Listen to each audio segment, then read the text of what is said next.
గాని నిజమైన దేవుడు విడవక ప్రేమిస్తూనే ఉంటాడు. ఎవరు మర్చిన ఆయన మర్చిపోడు. ఎప్పుడు మనల్ని చేయ విడవడు. బాధలో అయినా, శ్రమలో అయినా, కన్నిటిలో అయినా, ఆకలితో ఉన్నా, దప్పికతో ఉన్నా నేను ప్రేమతో నానా నా బిడ్డ అని పలకరించే దేవుడు. దేవుని తెలుసుకున్నారా? నిత్య జీవాన్ని మీరు పొందుకుంటారు. దేవుని కలిగి ఉన్నారా? ఆ నరకం నుంచి తప్పించబడతారు. ఆ నరకానికి మీరు వెళ్ళకుండా పరలోకంలో యుగ యుగాలు దేవునితో జీవిస్తారు. అది తెలుసుకోవడానికి మా ప్రయాస, అది తెలుసుకోవడానికి మా బాధ. నా జీవితం కూడా చాలా ఘోరమైనదిగా ఉండేది. ఒక చిన్న తప్పు చేసి నేను ఈ ఊరు నుంచి బయటకు వెళ్ళిపోయానేమో, కానీ చాలా కష్టాలు అనుభవించిన. నా భర్త చాలా తాగేవాడు. నన్ను హింసించలేదు కానీ అది వరకు బాగా తాగేవాడు.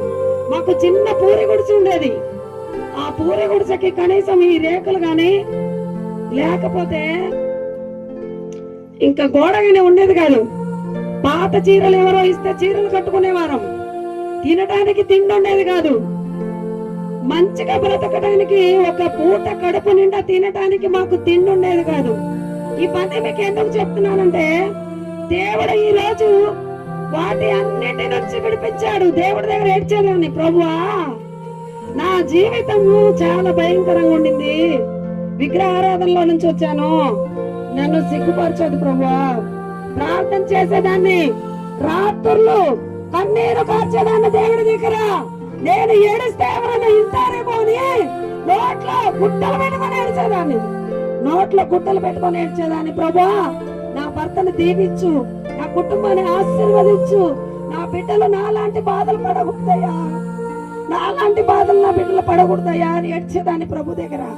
నా భర్త కూడా, మేము ఆ తర్వాత ఆ పరిస్థితుల నుంచి విడిపించబడ్డాం. దేవుణ్ణి నమ్ముకున్న తర్వాత ప్రతి బాధ, ప్రతి సమస్యను కొట్టబడింది. ఏమీ లేకపోయినా నెమ్మదిగా బ్రతికాము.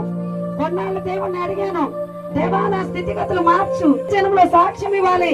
నేను ఒక గ్రామం నుంచి వచ్చాను, ఒక తండ నుంచి వచ్చాను, మరి వాళ్ళందరూ మార్చబడాలంటే నన్ను నువ్వు ఉన్నత స్థితికి తీసుకెళ్ళాలి ప్రభు అని అడిగాను.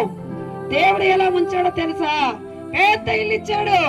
35 లక్షలు పెట్టి కట్టుకునే కృపను దేవుడిచ్చాడు. అది దేవుడే ఇచ్చాడు. నా భర్త ఒక కూలి పనికి పోవడానికి కూడా కూలి కూడా ఎవరు పిలిచేవాళ్ళు కాదు. రెక్కాడితే డొక్కాడని పరిస్థితి. కానీ ఈ రోజు నా భర్త చేతి కింద 100 మంది పనివారు ఉన్నారు. అది దేవుడే ఇచ్చారు.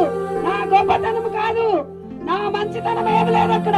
దేవుడిని అడిగాను కదా రాత్రి పగులు, దేవుడిని అడిగాను కదా రాత్రి పగులు, యేసయ్యా నన్ను నీకు సాక్షిగా బ్రతుకుతానయ్యా, నన్ను దీవిస్తావా, నీకు సాక్షిగా బ్రతుకుతానయ్యా. అందరూ పడుకునేవారు, రాత్రులు ఒక్కదాన్ని ఏడ్చుకునేదాన్ని. ఇంట్లో వర్షం పడితే నా ఇంట్లో పడుకోవడానికి ఒక చాప కూడా ఉండేది కాదు. కింద బురద ఉండేది. పిల్లలు దాంట్లో పడుకొని నింపొచ్చి ఆయాసపడి హాస్పిటల్లో చూపించుకుంటే ఒక 100 రూపాయలు ఉండేది. 100 రూపాయలు కూడా మాకు ఇచ్చే స్థితి కాదా ఊర్లో. అంత హీనంగా చూసుకోవాలి. ఇవన్నీ మీకు ఎందుకు చెప్తున్నానంటే, నేను దేవుణ్ణి అడిగితే దేవుడు నాకు ప్రతిదీ ఇచ్చాడు, ప్రతిదీ ఇచ్చాడు. దేవుడు ఇబ్బంది అంటే ఏం లేదు. యేసయ్యని నమ్ముకోవాలి. యేసయ్యని నమ్ముకొని యేసయ్యని అడిగితే ఆయన ఏదైనా ఇవ్వగలడు. ప్రతిదీ ఆయనకి సాధ్యమే, అసాధ్యమైంది ఏది లేదు. నువ్వు రోగంతో ఉన్నావా, అప్పుల్లో ఉన్నావా, బాధలో ఉన్నావా, ఇబ్బందిలో ఉన్నావా, కన్నీటితో ఉన్నావా, ఏ స్థితిలో ఉన్నావా ఈరోజు నాకైతే తెలియదు తల్లి, నా తండ్రి, నా తమ్ముడు, చెల్లి, మీరు ఏ ఏ బాధల్లో ఉన్నారో, ఏ అప్పు సమస్యల్లో ఉన్నారో నాకైతే తెలియదు తమ్ముడు, నాకైతే తెలియదు. నా దేవుడు మిమ్మల్ని చూస్తా ఉన్నాడు. ఈ రాత్రి మీ జీవితాల్లో అద్భుతం చేస్తారు. సేవకులు ఎక్కడి నుంచో వచ్చున్నారు, వారు ప్రార్థన చేస్తారు. మీ జీవితాల్లో ఏ ఏ బాధలతో ఉన్నారో కట్లని తెంచబడతాయి రాత్రి అంతే. వారు చేయవచ్చు, ప్రార్థన చేస్తారు. మీకు దేవుడు మీకు విడుదల ఇస్తారు. అందుకే నేను ఇంటింటికి వచ్చి పిలవడానికి కారణం ఏంటంటే, నేను పొందుకున్నది మీరు కూడా పొందుకోవాలనే ఆశ. అంతకంటే మాకేం అవసరం లేదు. మేము కూర్చోవచ్చు ఇంట్లో, దర్జాగా తినేసి పడుకోవచ్చు. ఈ రాత్రికాల సమయంలో ఇలాంటి తిరిగి ప్రయాసపడాల్సిన అవసరం లేదు. కానీ మీరు ఆ భయంకరమైన నరకానికి వెళ్ళొద్దనే మా ఆశ, కోరిక. మీరందరూ గమనించి ప్రేమతో మీరందరూ దేవుడిని తెలుసుకోవాలి.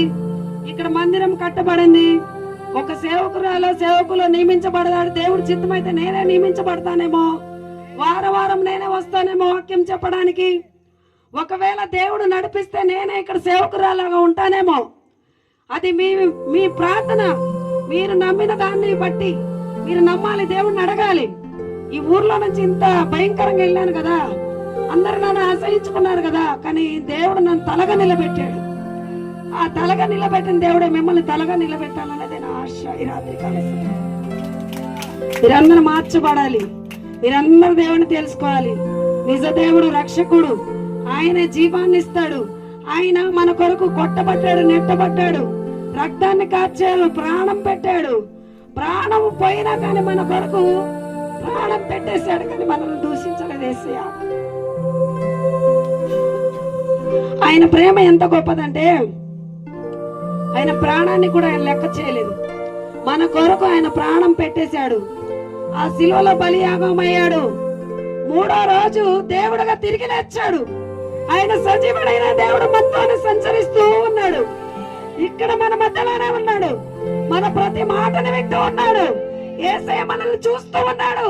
మీరు ప్రతి ఒక్కరు యేసయ్య ఈ రాత్రి కాల సమయంలో మీరు అడగండి, యేసయ్య నువ్వు బాధం చూస్తావంట, మా పరిస్థితులు చూస్తావంట, నాతో మాట్లాడండి ప్రభువా, నన్ను దర్శించండి అని మీరు ప్రార్థన చేసుకోండి. ఖచ్చితంగా దేవుడు మీతో మాట్లాడతాడు. కనబడండి ప్రభువా అని అడగండి, దర్శనం ఇస్తాడు.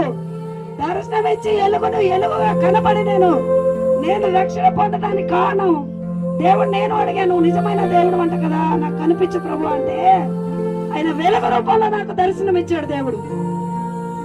నేను రక్షణ పొందాను, నేను క్షేమంగా ఉన్నాను.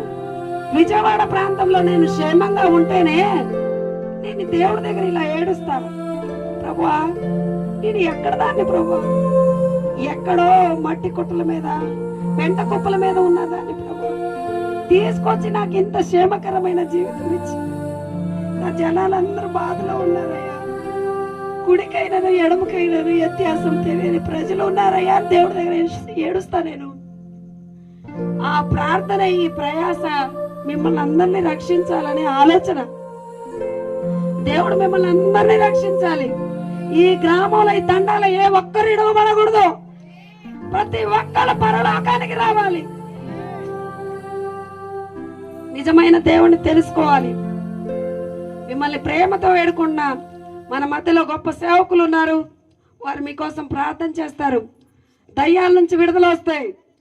మీ యొక్క ఇబ్బందులు ఏమన్నాయో మనస్ఫూర్తిగా యేసయ్యని వేడుకుంటూ సేవకుల దగ్గరకు వచ్చి ప్రేయర్ చేపించుకోండి. ఈ రాత్రి ప్రతి బంధకాలు తెంచబడతాయి. ఈ కొద్ది మాటలు దేవుడు దీవించును గాక. ప్రియమైన అన్న చెల్లెలారా, అమ్మ తండ్రి గారు, మిమ్మల్ని దేవుడు ప్రేమిస్తున్నాడు. మీరు ఖచ్చితంగా మీరు దేవుడిని తెలుసుకోవాలని నా హృదయపూర్వకంగా మిమ్మల్ని వేడుకుంటున్నాను.